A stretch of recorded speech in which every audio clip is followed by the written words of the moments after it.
Bonjour à tous et bienvenue dans notre série de podcasts L'inclusion par Adeos Formation et le Collège de Paris.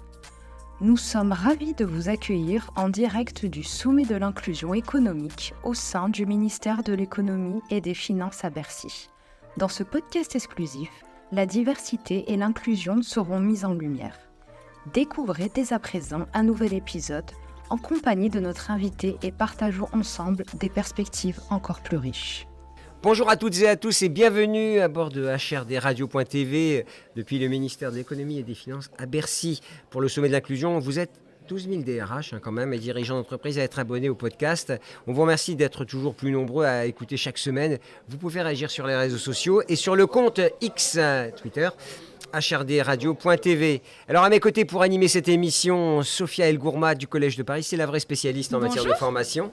Salut Sophia. Plein de questions préparées, attention. Oui, attention Leslie, ces questions, je vais vous dire qu'elles sont d'une pertinence beaucoup plus que les miennes.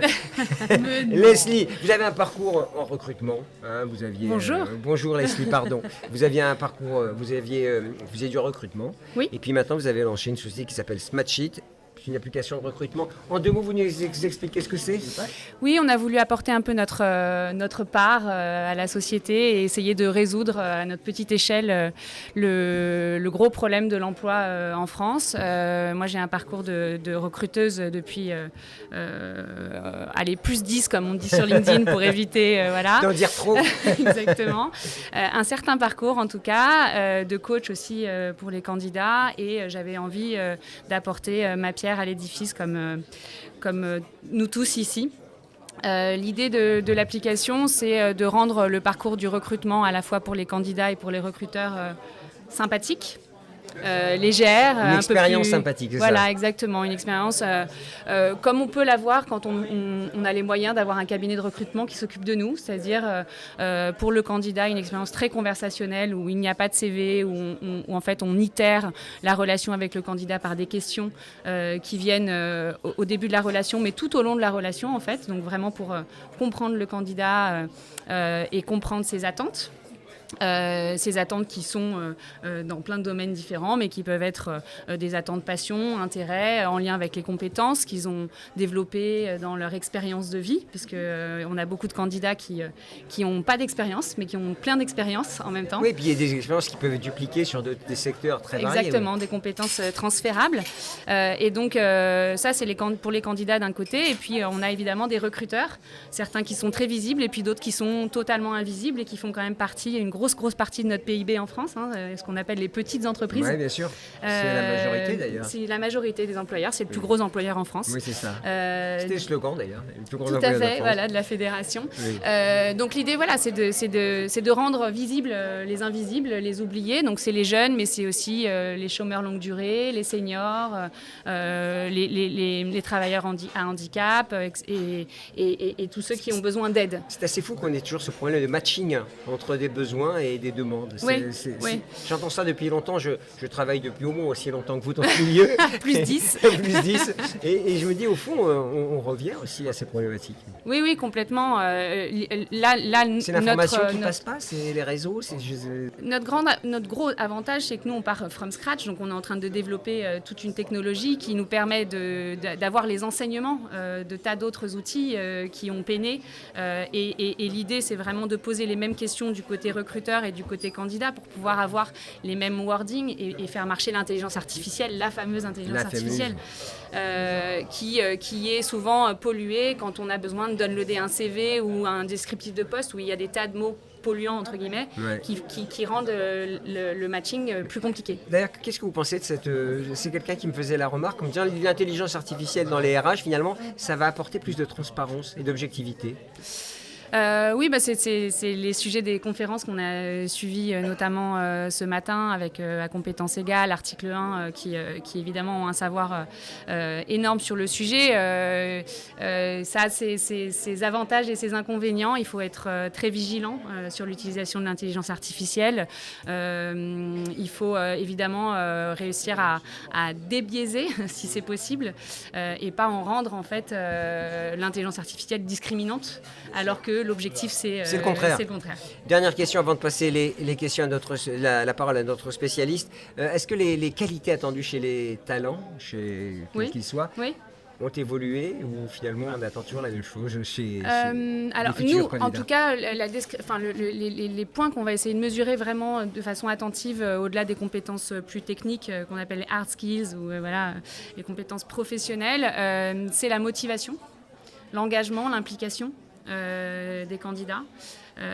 Parce que c'est ça qui fait la différence aujourd'hui chez les recruteurs, c'est de sentir un talent qui va aller au-delà de compétences techniques qui s'apprennent finalement. Donc voilà, sûr. nous ce qu'on recherche, qui se réapprennent et qui s'améliorent, parce que ça change tout le temps. Exactement. Merci beaucoup. Passons aux vraies questions avec Sophia. Ouh là là, ça me fait peur. Mais non, sans aucune peur. Bonjour à toutes et à tous. En introduction déjà pour représenter Collège de Paris. Collège de Paris donc, a été fondé en 2010. Donc Collège de Paris, qui nous sommes? Donc, nous sommes un réseau d'établissements d'enseignement supérieur et d'organismes de formation. Et nous accompagnons au quotidien, donc, que ce soit nos étudiants ou des adultes, sur les sujets de l'inclusion et de la diversité. Merci Leslie d'avoir répondu présente à ce podcast. Je commencerai par une première question qui est très simple. Donc, pouvez-vous nous partager une initiative, un projet sur lequel vous avez pu travailler pour mettre en avant et développer des sujets d'inclusion et diversité au sein de votre structure? Je dirais qu'en fait, c'est la définition de Smatchit. Voilà, c'est vraiment l'objectif et l'enjeu de notre application. Après, si on veut parler de petites choses qui sont assez révélatrices dans on est une petite équipe, on est 6 personnes aujourd'hui. Mon associé est issu de l'immigration puisqu'il est grec-américain. Et notre chef designer est lui japonais-brésilien. Donc on a à cœur et on a conscience de la richesse de la diversité. C'est-à-dire que vraiment, et on le voit même dans le design et dans l'avancée de notre projet, il ne serait pas ce qu'il est aujourd'hui si on n'avait pas eu les cultures et les ouvertures d'esprit de chacun pour construire quelque chose qui réponde en fait à on parle aujourd'hui de neurodiversité, vraiment à des choses qui sont au-delà de la culture. Donc c'est bien ce que vous nous expliquez, parce qu'on voit clairement qu'au sein de votre structure, tout le projet qui en découle est en lien aussi avec les personnes qui collaborent sur ce projet-là. Et c'est ce que vous venez de nous dire, ça contribue aussi à aboutir sur des projets très diversifié et tout aussi important.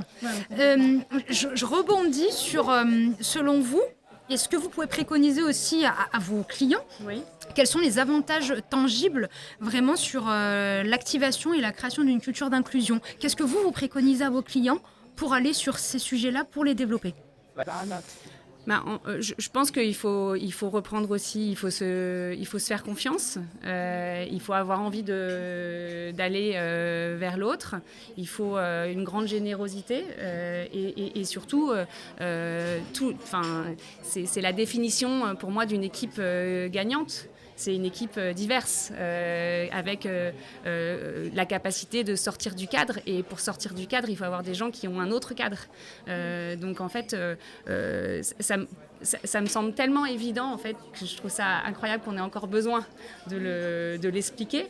Mais c'est une richesse qu'on a la chance d'avoir en France et en Île-de-France. Et une énergie incroyable qu'il est dommage de pas utiliser, quoi.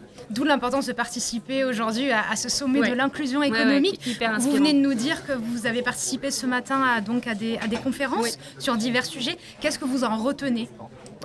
J'en retiens déjà qu'il y a énormément de monde et c'est quand même vraiment un... C'est vrai qu'on est sur une très belle édition. Un signe vraiment hyper positif et un message très fort. Maintenant, il faut des actes. Tout à fait. Donc c'est ça le message que j'ai envie de passer. Et il y a eu beaucoup de messages dans ce sens ce matin, de dire maintenant on est tous là. L'avantage, c'est qu'on a tous envie de travailler ensemble. Il y a un très bel esprit de solidarité entre tous les acteurs de l'inclusion. Et voilà, on n'y arrivera que si on travaille tous dans la même direction ensemble. Donc c'est un peu le dernier conseil qu'on peut se donner, c'est je ça? pense que oui, travaillons ensemble. Travaillons ensemble. Ouais. Merci beaucoup d'avoir répondu Merci, à Sophia. nos questions. Merci beaucoup. Merci Leslie et Merci. bon vent à l'AP. C'est une, Ouais. c'est une start-up, on peut le dire. Exactement. On C'est une start-up. espère qu'elle sera Bon valorisée développement. au Stock Exchange bientôt et sur toutes les bourses du monde. Merci et beaucoup qu'elle fera de votre partie des accueil. licornes Made in France. Voilà, c'est tout ce que je peux vous souhaiter. Allez. Et merci, à très Merci. bientôt. Au revoir. Au revoir. Merci d'avoir écouté notre podcast en direct du Sommet de l'inclusion économique. Nous espérons que cet épisode vous a plu. Ne manquez pas les prochains épisodes qui promettent d'être remplis d'inspiration, d'innovation et de stratégie pour favoriser l'inclusion dans tous les aspects de votre vie. N'oubliez pas de nous suivre sur les réseaux sociaux, de partager et de laisser vos commentaires pour que cette conversation résonne encore plus fort. Pour plus d'informations, découvrez nos programmes de formation sur notre site www.adeos-formation rubrique inclusion. À très bientôt!